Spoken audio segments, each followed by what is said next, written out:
الحمد للہ رب العالمین والصلاة والسلام علی اشرف الانبیاء والمرسلین اعوذ باللہ من الشیطان الرجیم افمن کان علی بینۃ من ربہ افمن کیا پس وہ شخص جو کانا ہے علی بینۃ ایک واضح دلیل پر۔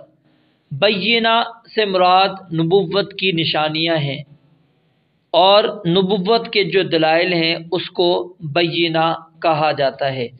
اور اسی طرح ایک قول یہ ہے کہ بینہ سے مراد عقل سلیم اور فطرت سلیم ہے، جس پر انسان کی تخلیق کی گئی ہے، جس پر انسان کی پیدائش ہوئی ہے۔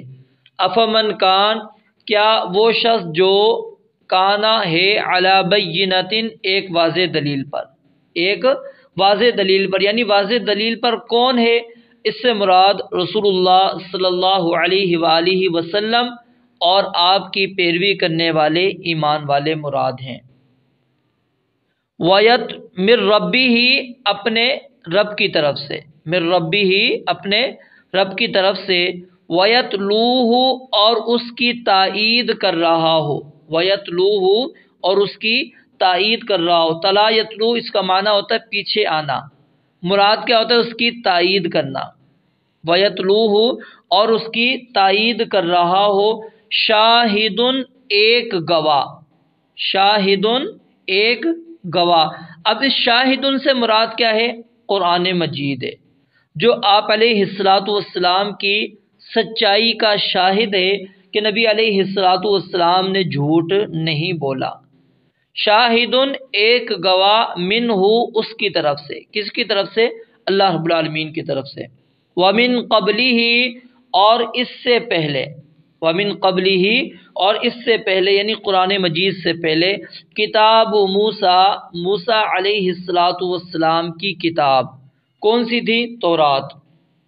اماما و رحمہ جو امام اور رحمت تھی۔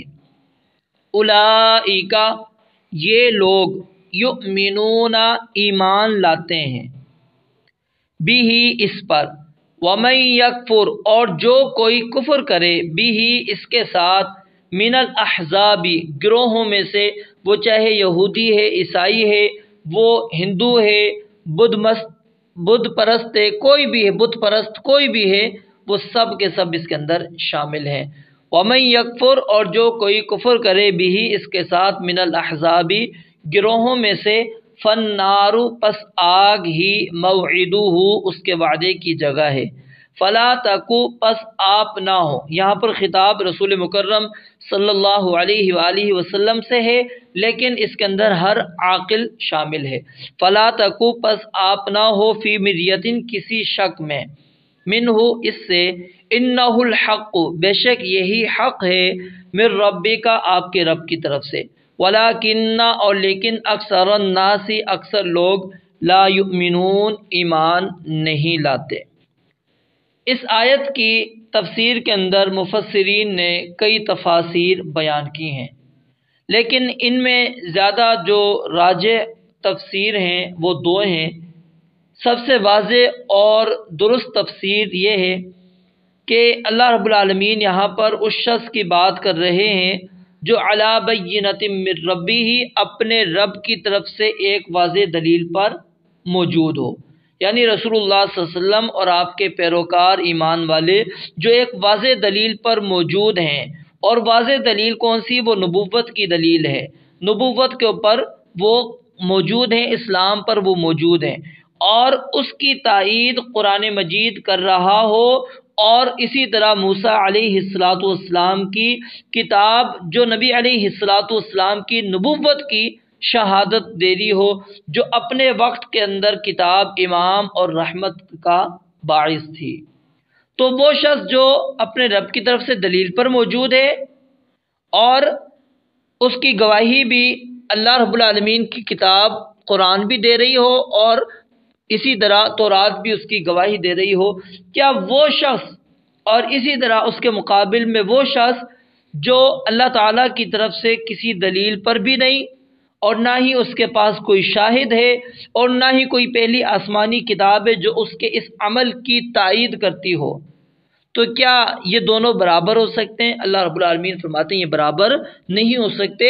وہ لوگ جو لوگ حق پر موجود ہیں، واضح دلیل پر موجود ہیں، اور ان کی تصدیق قرآن مجید اور موسیٰ علیہ السلام کی کتاب تورات کرتی ہو، وہی لوگ اللہ فرماتے ہیں اولئک یؤمنون بہ، وہی لوگ اس پر ایمان لانے والے ہیں۔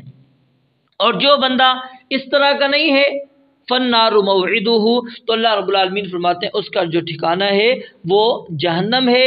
وہ چاہے کسی بھی پھر گروہ کے ساتھ اپنا تعلق قائم کر لے، یہودیت کے ساتھ، عیسائیت کے ساتھ، ہندو کے ساتھ، کسی بھی مذہب کے ساتھ وہ اپنے آپ کو جوڑ لے، اس کا تعلق کیا ہے؟ آگ کے ساتھ ہوگا، اس کا ٹھکانہ جہنم ہے۔ اور اسی طرح صحیح مسلم کے اندر روایت موجود ہے، نبی مکرم علیہ الصلوۃ نے فرمایا کہ اس ذات کی قسم جس کے ہاتھ میں محمد الرسول اللہ صلی اللہ علیہ وآلہ وسلم کی جان ہے، لا يسمع بی احد من هذه الامة یہودی ولا نصرانی ثم يموت ولم يؤمن بالذی ارسلت به الا كان من اصحاب النار، کہ اس امت کا کوئی یہودی ہے یا کوئی عیسائی ہے، نصرانی ہے، وہ میرے بارے میں سن لیتا ہے کہ میں نبی بن کر آ گیا ہوں، پھر وہ فوت ہو جاتا ہے اور مجھ پر ایمان نہیں لاتا، جس کے ساتھ میں بھیجا گیا ہوں یعنی قرآن پر، حدیث پر، اسلام پر ایمان نہیں لاتا، تو کان من اصحاب النار، وہ شخص اصحاب النار میں سے ہوگا۔ کن میں سے ہوگا؟ جہنمیوں میں سے ہوگا۔ اور پھر اسی طرح اس کے اندر وہ مشرک اور مسلمان جو دل سے آپ علیہ السلام کی رسالت کو نہیں مانتے، وہ بھی اس کے اندر شامل ہیں۔ تو اللہ رب العالمین نے ایک تو یہ بات بیان کی، ایک تفسیر یہ ہے۔ اور بینہ، جیسا کہ میں نے بتلایا آپ کو کہ اس سے مراد کیا ہے؟ اللہ رب العالمین کی طرف سے جو دلیل آئی ہے، یعنی نبوت کی نشانیاں، اس کے دلائل، یہ مراد ہے۔ کیونکہ آگے سورہ ہود کے اندر ہی آپ جب سیدنا نوح علیہ السلام کا تذکرہ پڑھیں گے، آیت نمبر 28 کے اندر موجود ہے، یا قوم ارأیتم ان کنت علی بینۃ من ربی۔ اسی طرح جب سیدنا صالح علیہ السلام کا تذکرہ پڑھیں گے، انہوں نے بھی کہا یا قوم ارأیتم ان کنت علی بینۃ من ربی، آیت نمبر 63۔ اسی طرح شعیب علیہ السلام نے کہا، آیت نمبر 88 ہے، یا قوم ارأیتم ان کنت علی بینۃ من ربی۔ تو یعنی ہر پیغمبر کیا کہہ رہا ہے؟ میں رب کی طرف سے ایک بینہ پر ہوں۔ اور رب کی طرف سے بینہ کون سی ہوتی ہے؟ جو اللہ رب العالمین نے ان کی نبوت کی واضح نشانی دے کر جو ان کو بھیجا ہوتا ہے، اس کو کہا جاتا ہے۔ تو اللہ رب العالمین نے یہاں پر یہ بات بیان فرما دی کہ جو بندہ واضح دلیل پر موجود ہے، نبوت پر موجود ہے، اور اس کی تائید قرآن مجید کرتا ہو، اس کی تائید تورات کرتی ہو، تو اللہ رب العالمین فرماتے ہیں اولئک یؤمنون بہ۔ اور جو اس طرح کا نہیں ہے، فالنار موعدہ، اس کا ٹھکانہ کیا ہے؟ جہنم۔ اور دوسری تفسیر کیا ہے کہ بینہ سے مراد عقل سلیم ہے، بینہ سے مراد فطرت سلیمہ ہے جس پر انسان کی تخلیق ہوئی ہے۔ اور عہد الست بھی اس کے اندر شامل ہے، جس کا ہر شخص اپنے آپ پر کیا ہے؟ شاہد بنایا گیا ہے۔ اور وہ کیا ہے؟ اللہ رب العالمین کی توحید اور اپنے رب کی پہچان۔ الست بربکم، کیا میں تمہارا رب نہیں ہوں؟ ہم میں سے سب نے کیا کہا تھا؟ بلا، کیوں نہیں، تو ہی واقعی ہمارا رب ہے۔ اور اسی طرح صحیح بخاری کے اندر روایت موجود ہے، نبی علیہ السلام نے فرمایا کہ کل مولود یولد علی الفطرہ فابواہ یہودانہ او ینصرانہ او یمجسانہ، کہ ہر بچہ جو ہے وہ فطرت کے اوپر پیدا ہوتا ہے، یعنی فطرت سلیمہ پر پیدا ہوتا ہے۔ اس کے بعد پھر اس کے والدین اس کو یہودی بنا دیتے ہیں، عیسائی بنا دیتے ہیں، اس کو مجوسی بنا دیتے ہیں۔ اب وہ شخص جو بندہ اسی فطرت سلیمہ پر قائم رہے، عقل سلیم سے کام لیتا رہے، اور ان کے ساتھ ساتھ جو اللہ کی طرف سے ایک گواہ آ چکا ہے اس کو وہ مان لیتا ہے، وہ قرآن ہے، وہ رسول اللہ صلی اللہ علیہ وسلم ہے، تورات بھی اس کی گواہی دے رہی ہے، جو تورات رہنما تھی، جو تورات رحمت تھی، تو کیا یہ ان لوگوں کی طرح ہو جائے گا جو ایک بینہ پر موجود نہیں ہے، جن کے پاس کوئی دلیل موجود نہیں؟ اللہ رب العالمین فرماتے ہیں ہرگز یہ دونوں برابر نہیں ہو سکتے۔ کیونکہ ایک مومن ہے اور دوسرا کافر ہے، اور دونوں ایک جیسے کبھی بھی نہیں ہو سکتے۔ اور آگے اللہ رب العالمین نے فرمایا فَلَا تَكُ فِي مِرْيَةٍ مِّنْهُ، اے نبی علیہ السلام آپ اس دین حق کے سچ ہونے میں کسی قسم کا شک نہ کریں۔ کیوں؟ انہ الحق من ربک، یہی حق آپ کی رب کی طرف سے ہے، ولکن اکثر الناس لا یؤمنون، لیکن اکثر لوگ ایمان نہیں لاتے۔ اور یہ اکثریت کا حال اللہ تعالیٰ نے قرآن مجید کے اندر کئی بار بیان فرمایا ہے، جیسا کہ آگے سورہ یوسف کے اندر آیت نمبر 103 کے اندر آئے گا، وما اکثر الناس ولو حرصت بمؤمنین، کہ اکثر لوگ اگرچہ آپ ان کے ایمان پر حریص ہوں لیکن وہ ایمان لانے والے نہیں۔ وما یؤمن اکثرهم باللہ الا وهم مشرکون، اکثریت ان کے اللہ کے ساتھ کیا ہے؟ شریک ٹھہراتی ہے۔ ٹھیک ہے، اسی طرح آپ نے سورہ انعام کے اندر پیچھے آپ نے پڑھا وَإِن تُطِعْ أَكْثَرَ مَنْ فِي الْأَرْضِ يُضِلُّوكَ عَنْ سَبِيلِ اللَّهِ، اے نبی اگر آپ اکثر لوگوں کی جو زمین کے اندر موجود ہیں آپ اتباع کریں گے، وہ آپ کو اللہ کے راستے سے کیا ہے؟ گمراہ کر دیں گے۔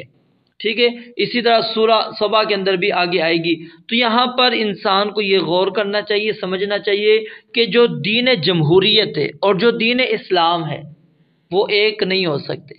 دین اسلام اللہ کی طرف سے نازل ہوا ہے، لانے والے جبریل امین علیہ السلام ہے، اور دین جمہوریت وہ ہے جو آج ہم خود بناتے ہیں، ہمارے پارلیمنٹ کے افراد وہ پاس کرتے ہیں کہ جی یہ دین ہے۔ تو ایک دین اللہ کی طرف سے آیا اور ایک دین جو جمہوریت کے نام پر ہے۔ تو حق کیا ہے؟ جو دین اسلام ہے۔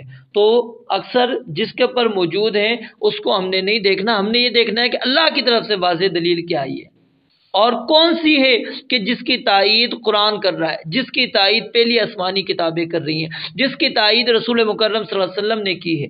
اگر وہ چیز اس کی تائید ہمیں اسلام میں مل رہی ہے تو وہ عمل درست، اور جہاں پر نہیں ہے تو پھر چاہے اس کے اوپر پوری انسانیت جمع ہے وہ حق نہیں ہو سکتی، حق کا یہ معیار نہیں ہے۔ رب العالمین سے دعا ہے اللہ تعالیٰ سمجھنے اور عمل کرنے